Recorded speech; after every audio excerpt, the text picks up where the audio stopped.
Yomina-san, c'est la Ligue des Nakama, moi c'est Nsike, Mr. Prince, et aujourd'hui on va faire une critique analyse au chapitre 1124 de One Piece, meilleur ami. Donc, bon, c'est un chapitre court, clairement c'est la fin de l'arc, hein, la fin de Egghead, l'arc est conclu. Donc voilà, donc là on va pouvoir revenir sur ce qui s'est passé. Donc première page Yamato. Yamato qui a défendu une demoiselle qui se faisait agresser, qui allait se faire enlever carrément, sur la route de Kuri. Donc, bon, voilà. Qui est cet individu? Qui est-il? Pourquoi il voulait la kidnapper? On verra. Suite au prochain épisode. Voilà, on verra. Bon, ensuite, on va dans le ciel. Big News Morgan. BFM TV. Exactement. Il est hype. Il est hype. Ah bah là. Là, c'est du pain béni, tout ce qui se passe pour lui. Là, le message de Vegapunk, il a dit, oh putain. Il a dit, alors, je vais réinterpréter le truc, je vais ajouter des petites épices, ça va vendre. Donc, il a dit, voilà, il faut vendre. On va dire que Mugiwara, il a tué Vegapunk. Voilà, c'est ça. Voilà. En plus, il y a la hype, il y a des affrontements entre Yonko, que ce soit qui des Shanks et Law et Barbe Noire. Il y a de quoi vendre du papier, là, c'est bon, ça sent bon. Exactement. Donc du coup, voilà, là, il est super chaud et tout. Et bon, il y a Bibi qui est pas d'accord. Quand même, a dit, bon, non, ce que tu dis, c'est faux, là. Évidemment, elle veut défendre Luffy, bien évidemment. Sauf qu'il dit, toi, tu la fermes. Parce que clairement, si tu me mets des bâtons dans les roues, je te dégage, quoi. Tu vas aller en bas avec ceux qui vont se noyer, là. Allez, va là-bas. Alors, ouais, Paul, il est bon, là. Voilà, tu veux pas qu'on soit éjecté. On vient d'échapper à la mort, c'est bon. Wapol, il a eu assez de sensations fortes pour ces derniers jours, il dit flemme. Il dit franchement flemme. Allez, c'est pas grave, laisse-le écrire ce qu'il veut. Laisse-le dire de la merde, c'est bon, tranquille. Ensuite, on va du côté d'Egghead, donc on voit Sentomaru-kun qui s'en va dans sa barque. Voilà. Avec le regard mélancolique, les larmes aux yeux. Il vient de perdre Vegapunk. Eh oui. Et il a assisté en plus, c'est le tonton Kizaru qui a tué Vegapunk. C'est ça. Donc là, c'est comme si sa famille, en fait, là, était morte. C'est ça. En plus, Kuma qui est à moitié mort, qui est mort. Oui. Bonnet qui était dans un sale état, mais bon, heureusement que Luffy était là aussi. Oui. Putain. Merde, quoi. Ah, c'est ça, il a vu ses proches là mourir ou en tout cas s'entretuer et subir, quoi. Donc là, forcément, ça a été une grosse épreuve pour Sentomaru. Et après, bon, on voit Kizaru le regarde en plus, la petite case là, j'aime bien. Il le regarde au loin. Ouais. Il le regarde au loin. Bah, de toute façon, on sent même il se regarde en fin de compte. Ouais, c'est ça. Là, c'est genre le regard au loin. On s'éloigne. Ça, c'est très cinéma, ça. Mais j'aime bien là, parce que ça fait deux beaux échos entre après Kizaru. Mais là, ça fait écho à la fin de Dohara aussi. Avec Aokiji, qui était blessé d'avoir tué un de ses amis. Et t'avais Robin qui se barrait dans sa barque là, après un Buster Call et une île fumante. C'est vrai que ça fait penser à ça. Et puis après, bon, on voit Kizaru qui se retourne et qui reçoit un coup d'escargophone de Dendenmuchi. Egghead, pourquoi c'est toi qui décroches, Borsalino? Là, il est chaud. Il est chaud. Encore une fois, Kainu, il appelle, il dit pourquoi personne ne me répond, tout le monde est mort, qu'est-ce qui se passe? Évidemment, il veut avoir un rapport. En tant qu'amiral en chef, il dit je veux un rapport là maintenant. Qu'est-ce qui s'est passé? Comment ça se fait qu'on a encore foiré un Buster Call? Est-ce que à la fois qu'il y a les Mugiwara, on foire un Buster Call. Qu'est-ce qui se passe? Merde, quoi. Il y a quand même un Buster Call qui avait réussi à l'époque, c'était celui d'Ohara. Voilà. En plus, il a participé à ce Buster Call. Il a dit comment ça se fait que quand je suis pas là, ça marche pas? C'est bien. Comment ça se fait? Faut que je revienne buter des bateaux de réfugiés, c'est ça? Je pense que lui, avec sa puissance de feu, là, je pense que le Buster Call, il se passe comme prévu, normalement. Ça commence à voir les gens se barrer, et allez, astéroïde, bah les couilles. Oui, non, c'est sûr que tu mets Kainu à la place de Kizaru, il y aurait plus de mots. Ah oui. Ils sont là en train de dire ah ok. Encore une fois, Oda il sait bien ce qu'il fait. Voilà, mais normal, c'est pour ça qu'il le cantonne à son rôle d'amiral en chef et dans son bureau, il bouge pas. Comme ça, les autres ils peuvent s'en sortir. Sinon c'est fini. C'est fini. C'est pas pour rien qu'il l'a épée en mode ce serait un pirate, il aurait déjà trouvé One Piece tellement il est fort. La plus grande puissance de frappe de l'histoire de la marine, a dit Oda. De l'histoire de la marine. Ouais. Ça veut bien dire ce que ça veut dire. Bah oui. Alors qu'il y a la garpe quand même. Bah oui. Tu te dis c'est quoi cette dinguerie? Non, bon, après c'est normal aussi, il y a qu'à voir ce qu'il faisait à Marineford. Puis encore à Marineford en plus il a rien fait.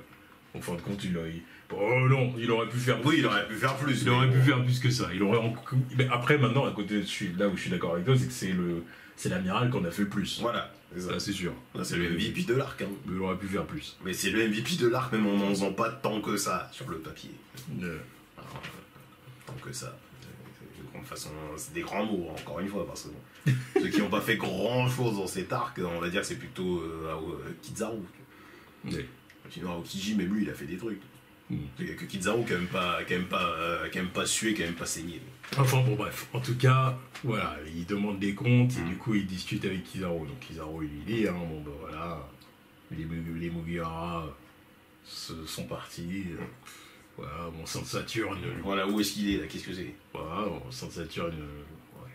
Il est certainement en vie à Marijois. Bon. Non, c'est bon. Il est pas rentré avec les autres la dernière fois.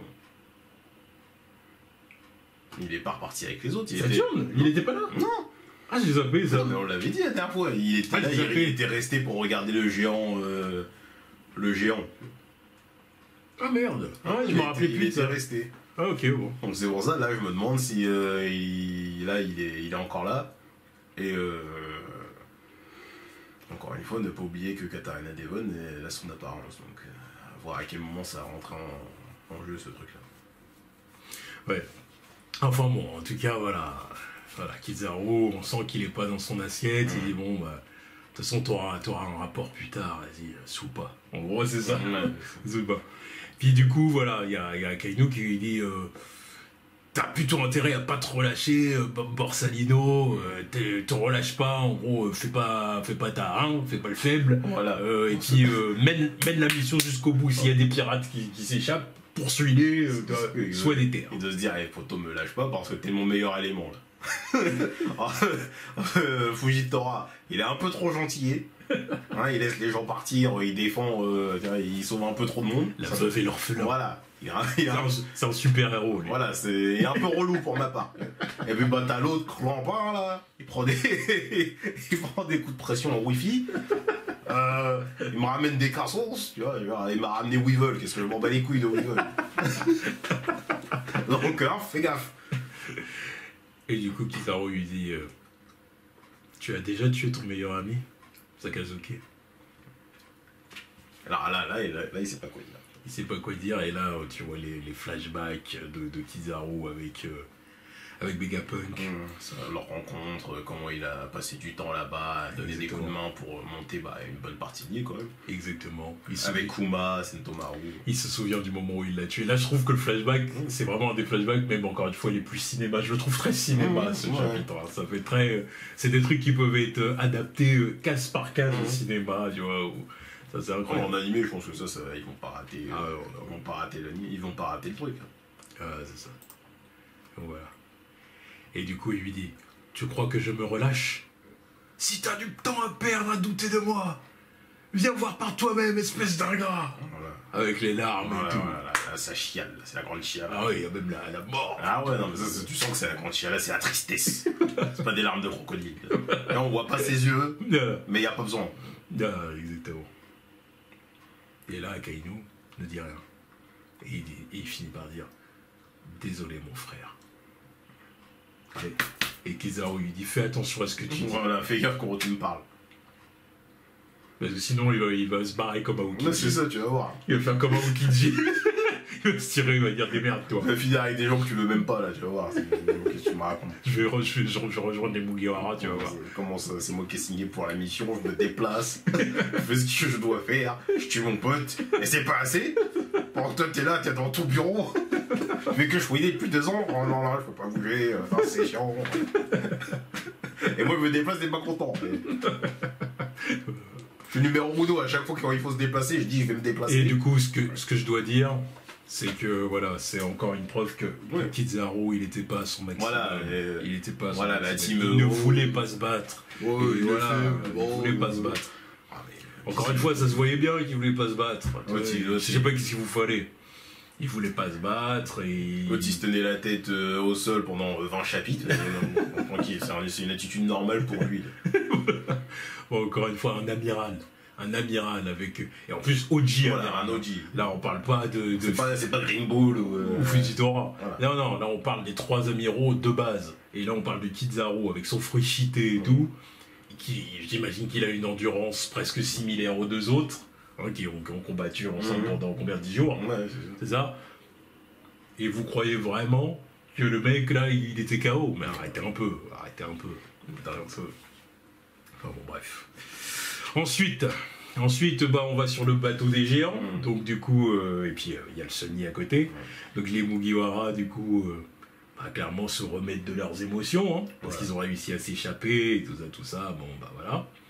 Mais on apprend que Luffy est déprimé. Voilà, parce qu'apparemment il n'y a pas eu de fête depuis qu'ils sont partis, quoi. C'est ça, exactement. C'est normal. Souvent ils ont quand même perdu Vegapunk, donc... Alors que c'était quand même une de leurs missions, la mission principale. Voilà, le mec voulait venir sur le bateau avec eux et partir. Ouais, mais là, il est pas là. Il a demandé à Luffy, ouais, est-ce que je peux partir avec toi? Luffy lui a dit, oh, ok, vas-y, viens. Il est arrivé là, il est mort. Bon, du coup, Luffy a dit, bon, bah, la mission n'est pas accomplie. Là. Voilà, il n'y a pas de quoi être content. Voilà, il n'y a pas de quoi faire la fête. Il n'y a pas de quoi faire la fête, là, notre petite cérémonie et tout. Non. Bon, alors il y a Zoro qui dit ouais mais bon maintenant c'est un empereur, le mec il fait partie des Yonko, donc je veux dire au bout d'un moment qui se ressaisit. La mort d'un vieux ne devrait pas l'affecter. Par contre je me dis Zoro du calme. Qu'est-ce qui s'y taille, qu'est-ce que tu baragouines, c'est out of character cette connerie. Non mais je pense que non mais encore une fois il dit ça parce que encore une fois il se met toujours dans les chaussures du second. Oui d'accord. C'est l'air de dire Luffy ressaisis-toi, te laisse pas abattre, genre le One Piece c'est devant, le papy t'a demandé voilà honore la mémoire du je sais que c'est ça mais bon voilà. Oui mais la mort de Tonoyasu ça l'avait affecté lui. Mais évidemment. Bah voilà donc bon. Alors ça l'avait affecté, mais ça l'avait affecté en mode badass par contre. C'était pas genre, c'est pas ce genre, vas-y je peux. Oui mais c'est aussi différent parce que c'était un sacrifice différent. Parce que il avait pas pour mission de l'emmener avec lui. Bien sûr. Non, puis de toute façon, ils ont une personnalité différente. Oui, c'est sûr que Zoro, c'est pas le genre qui va s'apitoyer. Non, mais il va voir la seule fois où on l'a vu s'apitoyer sur la mort de quelqu'un, c'est Kuina. Tu vois ouais. Et il était gamin. Ouais. Depuis, non, il fait pas ça, Zoro, tu vois. Alors que Luffy est plus émotif. Voilà. Luffy, il dit ouais, j'ai perdu quelqu'un, même si c'est quelqu'un qu'il connaissait pas beaucoup, en fait, par contre, tu vois. Mais. Fait chier quand même. C'était quand même un papy, il a l'air gentil en plus, voilà. Tu vois, fait chier, tu vois. Voilà, bref. Puis bah, t'as Franky qui est à côté qui fait un récap en mode putain, on s'en est quand même bien tiré hein. Ouais, entre les doyens, Kizaru, le Buster Call, on a de la chatte. Hein. Exactement. Bon, puis après, du coup, on a Lilith qui se réveille. Lilith qui se réveille, et puis du coup, on voit les Mugiwara qui sont vraiment contents de la retrouver. Oui, elle est vivante, bon, c'est bien, c'est cool. Allez, ils doivent lui annoncer la nouvelle, c'est la dernière rescapée. C'est la dernière des Vegapunk. Bon, puis en plus, elle a été sonnée quand même longtemps, oui, hein, c'est pour ça que Nami dit, c'est parce que York, elle y est pas allée de main morte, t'as collé une de ses droites. C'est pas York, c'est Atlas. Atlas, je veux dire. York, c'est la traître. Oui, York, c'est la traître. Et le cacrive. Voilà. C'est vrai qu'elle est toujours vivante aussi. Ouais, voilà, bref. Et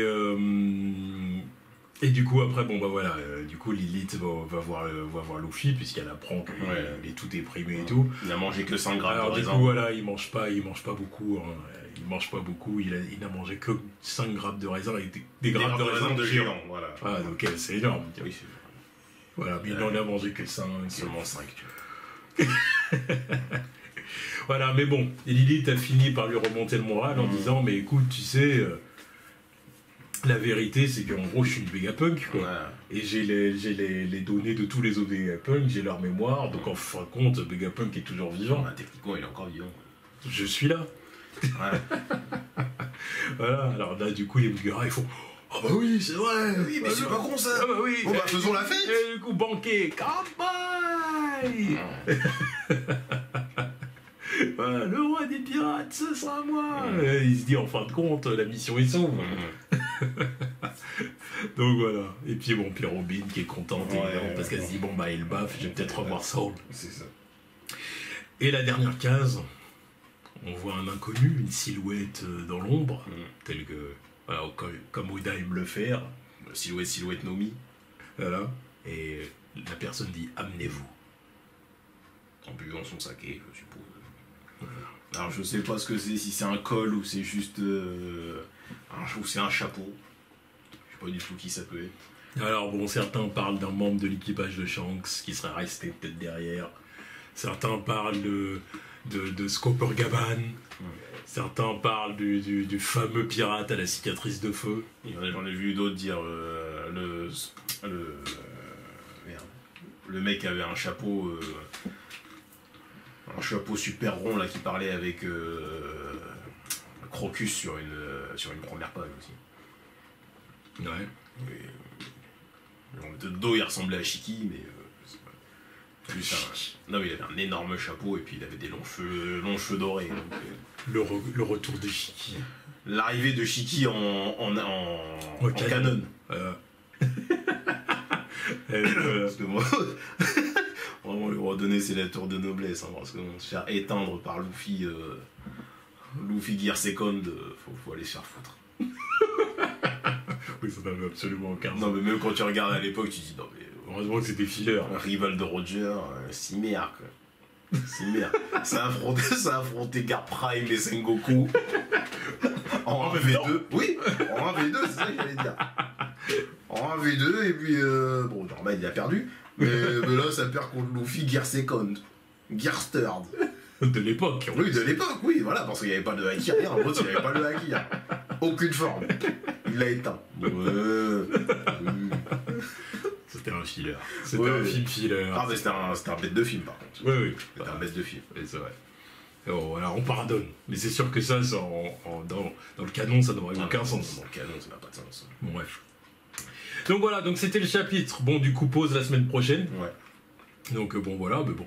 C'était un chapitre sympa. Bah, après, voilà, c'était la conclusion de l'arc. Il n'y avait rien d'exceptionnel. Donc bon, bah... On pourra peut-être, pourquoi pas, avec quelqu'un de la communauté One Piece, faire un petit récap de cet arc, peut-être. Ça pourrait être sympa de faire ça. Mais bon, en tout cas, moi, mon ressenti, c'est que Egghead était un très bon arc. C'était un très bon arc. Bon, j'ai peut-être été légèrement déçu par les doyens, peut-être légèrement. Ils ont fait le taf quand même un peu. Ouais, non, mais je sais pas. Parce qu'en termes de puissance, ils étaient là, non? Ah non, c'est vrai, mais je sais pas. Bon. Je m'attendais peut-être à un peu plus. Après, Vegapunk. Personne. La révélation de Vegapunk qui tombe un peu. Ouais, le message, bon, était. Le message était bien parce qu'il y a eu des révélations quand même qui ont été intéressantes sur le fait que la montée des eaux, tout ça, bon, c'était intéressant. Tout le côté flashback, son histoire avec Kuma, Bonnie, tout ça, c'était bien, très bien même. Très bien. Mais bon, oui, c'est vrai que voilà, dans son message, je m'attendais à un peu plus. À l'époque, on avait la grosse hype là quand il a dit je vais parler. Ouais. Au final, on n'en a pas eu tant que ça. Après, voilà, on en a déjà parlé, hein, comme tu dis. Bon, de toute façon, il n'allait pas parler de choses dont il ne savait pas, et il n'allait pas commencer à voilà. Mais bon. C'est surtout qu'Oda, il pouvait pas révéler certaines choses. Oui, encore une fois, il faut que ce soit les Mugiwara qui le découvrent. Ouais. C'est pour ça qu'ils n'étaient pas là scotchés en train de tout écouter. C'est ça. Mais voilà, en tout cas, voilà, globalement, c'était un très bon arc. C'était un très bon arc. Ah oui, vraiment. Clairement un des meilleurs depuis l'ellipse. Pour moi. Clairement. Ouais, non, mais parce que... Depuis l'ellipse. Depuis l'ellipse, en termes de longueur, Déjà, ça, voilà, gros avantage de cet arc, il est pas long. Voilà, en termes de longueur, pour moi, c'est le meilleur. Sur du standard One Piece. Pour moi, c'est le meilleur en termes de longueur, parce que déjà, je m'attendais pas du tout à ça. Je m'attendais pas à autant de révélations et autant de trucs. Et c'était un arc surprise pour moi. Genre, ça a donné beaucoup, alors qu'on s'attendait à un arc de transition. Non, c'est vraiment là, on amorce la fin du manga. Mais après, je peux pas te dire que c'est le meilleur arc post-ellipse. Ça a tellement... Le meilleur, non. Il y a tellement il y a des arcs où il y a tellement de choses qui sont dites, tellement de dingueries sur l'entièreté de l'arc que tu peux pas comparer avec un arc aussi court. Non, c'est pas... Pour moi, c'est pour ça que j'ai dit un des meilleurs. Oui, bien sûr. C'est pas le meilleur, c'est clair. Après, c'est vrai qu'après, à côté de ça, c'est vrai qu'il y a des arcs qui m'ont quand même saoulé depuis l'ellipse, tu vois. Ah oui, bah moi, Punk Hazard, j'ai beaucoup de mal encore. En vrai, celui-là, c'est peut-être celui que j'aime le moins. Ouais. L'île des hommes poissons, bon. Ouais, mais tu vois, au moins on apprend des trucs, c'est le retour, tu vois. Punk Hazard, les antagonistes, c'est compliqué quand même. Ouais, non, mais oui, Audi Jones et son équipage. Pour moi, c'est le point faible de l'arc, c'est les antagonistes. Mais sinon, ça raconte plus de choses que Punk Hazard. Dressrosa, c'était un bonbon. Malgré la fin qui était longue. Dressrosa, c'est juste parce que c'est long. Voilà. Sinon, pour moi, c'est le meilleur arc de post-ellipse. C'est vraiment la fin, la fin, quoi. Le dernier quart, on va dire. La course pour attraper Doflamingo. Oui, ça pour moi, c'était interminable. Ouais, c'est vrai. Interminable. Les étages et tout, échappé à tout. C'était interminable. Pourtant, le contenu, c'est... Alors, à côté de ça, c'était épique, le moment où Luffy et Law arrivaient dans Doflamingo, c'était épique. Mais... Comme ça, là, avec Doflamingo dans son siège. Alors, pourquoi vous êtes là? Mais c'est la course pour y arriver qui est chiant. Ça. Et même certains moments dans le Colisée qui étaient relous. Ouais. Mais sinon, pour moi, c'est le meilleur. Bon, après, il y avait Whole Cake Island. Il y a Zo aussi qui est pas mal. Zo était bien. C'est vrai que Zo était bien. Zo est bien. Zo était bien. Pas beaucoup d'action. Non, mais au final, bon, c'était pour un chapitre, pour un arc transition, c'est très bien. Whole Cake Island, il y avait des bons trucs. Ouais. Le flashback de Sanji, tout le délire. Katakuri, le coach. Katakuri, tu vois. Bon, même si les combats au bout d'un moment nous avaient saoulés. Oui, mais bon. Voilà, admettons. Wano, il y avait plein de bons trucs, mais c'est vrai que la longueur. Pareil, c'était la longueur, c'était beaucoup trop long. Voilà. Beaucoup trop long et beaucoup de facilité scénaristique aussi, tu vois. La prison, c'était les vacances. Beaucoup trop de personnages pour rien aussi, des fois. Mais bon. Voilà, donc c'est pour ça avec Ed, au final, c'est un des meilleurs arcs post-ellipse en vrai. Donc voilà. Bref, en tout cas, on attend le prochain chapitre dans 2 semaines. Yep. Allez, tchuss.